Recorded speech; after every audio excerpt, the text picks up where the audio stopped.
What does it mean to proclaim all these principles, we reject, we reject, we reject, and then shield Israel of the consequences of its actions, thus allowing it to do exactly what we're asking it to stop doing? Will those in favour of the draft resolution contained in document S/2024-835 please raise their hand?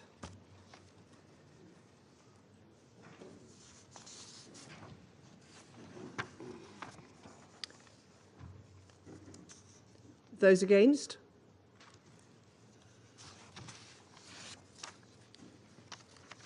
The result of the voting is as follows: 14 votes in favour, 1 vote against, 0 abstentions. The draft resolution has not been adopted owing to the negative vote of a permanent member of the Council. There is no right to mass killing of civilians.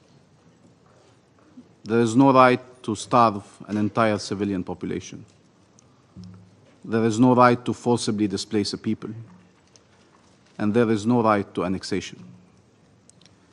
This is what Israel is doing in Gaza. These are its war objectives. This is what the absence of a ceasefire is allowing it to continue doing. This full-fledged Israeli assault against the Palestinian people and the Palestinian land is about everything except the hostages. If the families of hostages can see that, how can anyone in this room claim otherwise? A ceasefire will allow to save lives, all lives. This was true a year ago. This is even more true today. A ceasefire doesn't resolve everything, but it is the first step towards resolving anything. And what is the answer of those who are still unwilling now, after all this death and destruction, not to call for an unconditional ceasefire? Is it to accept that the killing should continue until we resolve everything while we watch that we are resolving nothing? We heard over and over again statements in this chamber by all members without distinction about protection of civilians, about rejecting forcible displacement, about rejecting starving the Palestinian population, about rejecting annexation, about rejecting wanton destruction, about rejecting regional escalation. Everyone around this table agreed on these objectives, and yet here we are. 44,000 Palestinians killed. This is those who are accounted for. Many more are not accounted for. One day we will retrieve them in mass graves under the rubbles, and we will discover the real numbers of this horror. And there will be many that we will never retrieve. Famine that is looming all over Gaza, that is a reality in northern Gaza. 2 million people displaced, still hunted even when they are in tents. Total destruction of Gaza and all the requirements of life in it. And war on Lebanon, its people and its sovereignty. What does it mean to proclaim all these principles, we reject, we reject, we reject, and then shield Israel of the consequences of its actions, thus allowing it to do exactly what we're asking it to stop doing? Madam President, the world should not grow accustomed to the death of Palestinians, to seeing Palestinian children starving, to seeing mothers carrying their children from one place to another, forcibly displaced. They should not get accustomed to seeing journalists killed and humanitarians killed, to see Palestinians detained, abducted, carried on trucks to go be tortured, sexually abused, and raped. The fact we are Palestinians does not make that less shocking or less outrageous. Maybe for some we have the wrong nationality, the wrong faith, the wrong skin color. But we are humans, and we should be treated as such. Is there a UN charter for Israel that is different from the charter you all have? Tell us. Is there an international law for them, an international law for us?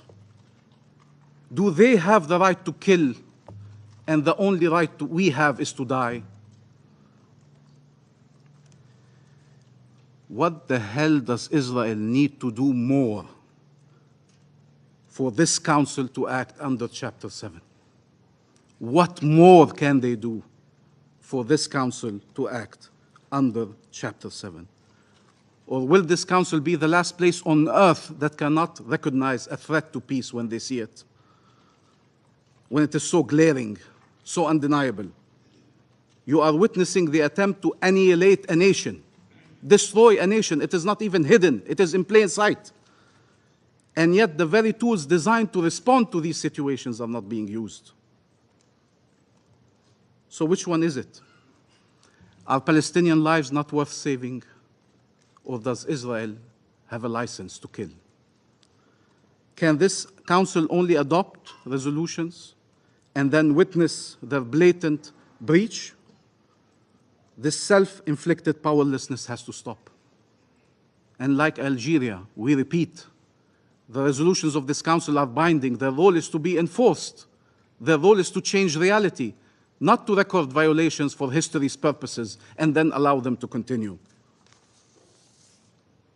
Had diplomatic efforts succeeded, we would not be here. We recognize all the efforts that were done, all the diplomatic efforts that were conducted. And yet, we have to recognize children are still starving in Gaza. Families are being killed. Communities are being obliterated. Had these efforts succeeded, we would not be here. But what we cannot accept is that Israel has a veto that blocks any attempts to put an end to this war, especially when we know what are its true intentions. Madam President, many peoples, many governments around the world are saying the right things and trying to do the right things. And we have here to express our gratitude to the E10 for their relentless efforts for over a year now, and in the recent month. We all were hoping that 2735 would lead to a ceasefire. And we can discuss who is responsible for that ceasefire not occurring. For us, it is pretty clear that Israel had never an intention to accept a ceasefire and has found every reason not to have a ceasefire. We thank Guyana for its efforts in coordinating the E10 initiative. We thank all of those who have voted in favor of this resolution, and we agree with Malta and with Algeria. This is the bare minimum. This is the bare minimum that morality, humanity, legality would plead for. And this bare minimum, even this bare minimum, was vetoed. I truly do not understand, and you're saying we cannot be for an unconditional ceasefire. What that means, in effect now, is that we are for a war. You're saying we cannot be for an unconditional ceasefire that does not release the hostages. Is this war releasing the hostages? Is it even trying to release the hostages? So what does it mean? We accept this war that is killing hostages and that is killing, maiming, terrorizing, destroying an entire nation. When is it enough? When is it the point where we say, no, we mean ceasefire now? Now. We will not allow you to not listen to us, to ignore us, to insult us, to play games with us. This resolution is trying to restore life, to save lives. It's not a dangerous message. The draft resolution is not a dangerous message. This veto is a dangerous message to Israel that it can continue executing its plans, the very plans you oppose. And the messages we send do matter. And that is the wrong message at the worst possible time. Israel is responsible for the Palestinian civilians it kills. It cannot be absolved of that responsibility. It is killing them purposefully, deliberately, repeatedly, massively. It is starving them on purpose. Nobody can deny it. We sat in this room, we heard every UN agency, every testimony, every NGO, Palestinian, Israeli, international, saying the same things. This is by design.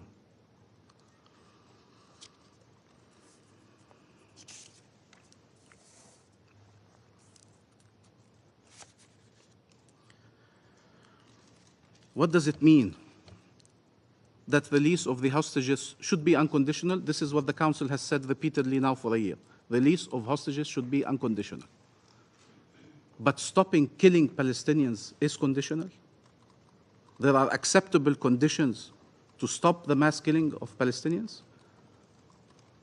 There's 100 Israeli hostages, and there's 2 million Palestinians in Gaza. 2 million Palestinians in Gaza. They deserve better. They deserve respect for their lives, for their suffering. Israel will always claim conditions have not been met because its plans require it to continue this war, to annex the land and destroy the people. And therefore, we can no longer accept its conditions. 14 months, and we are still debating if a genocide must be stopped. There's no justification whatsoever for vetoing a resolution trying to stop atrocities. No justification for that. Madam President, one day someone will dig up these meetings, the records of them, will see us pleading for the lives of our people over and over and over and over again. And they will try to understand why our calls were not heeded. They will look at the people who sat around this table and spoke and addressed you from all over the world to call on the Council to take action. They will read what everybody here has said, and then they will wonder how a genocide displayed on TVs known to the whole world was able to continue for this long. They will wonder if the whole world is against the mass killing, against the displacement, against the starvation, against the annexation. How come they all occurred? It is because we are allowed to speak about the rules, but not to enforce them. Because we can regret and reject, but not act. There are many states now stepping up to change this reality. We call on all states and all peoples to stand for life, for freedom, and for peace. We are out of time. We repeat, we are against harming any civilians. And we have more than our share of grievances. We could have sat here and tried to justify harming civilians. We never did, not one day. And we're still sitting here after tens of thousands of our people have been killed. Many have been detained. All have been traumatized. All have been displaced. We have many reasons to say otherwise, and yet we remain steadfast. There is no reason to harm civilians, regardless of their nationality, their origin, regardless of the circumstances. But our civilians, what about our civilians? They are worthy of protection. Their lives should be saved. People cannot sit and demand Palestinian pacifism under all circumstances and enable Israeli militarism.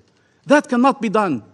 Either you believe violence is an impasse, you believe there are no military solutions, and then you act for peaceful ones and reject military ones, or you let it be military. We are for a peaceful path. Even after all that has happened, we are for a peaceful path. Help us chart it, not block it. Stop them. Help us. You would be helping Palestinians and Israelis in our region and the world. Madam President, there is a world out there where Palestinian children are able to grow.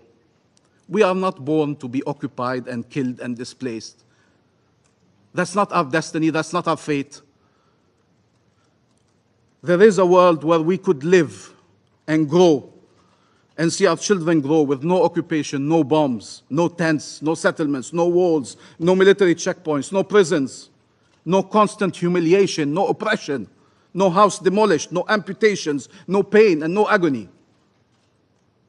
That world can exist today if we were to act. And the fact we are not means that many, many more Palestinians will suffer and others will suffer. We are trying to get there. We are trying to find a path that leads us there, to freedom, to life, and to peace. That should be our common objective. There is a world where there's no war in the Middle East, where Palestinians and Israeli civilians go about their lives, where maybe they can look confidently towards the future and even envisage more bridges between them. where our region unleashes its true and full potential for the benefit of all states and all peoples. It's this future that is being destroyed before our very eyes. And the entire Palestinian civilian population is the primary victim. Madam President, we call on the General Assembly to uphold the responsibilities that the Council has failed to uphold owing to the US veto. We call on all states to use all available tools to stop the massacres. What this resolution was calling for is an unconditional end to massacres, and that is always worth supporting. So, what do you think?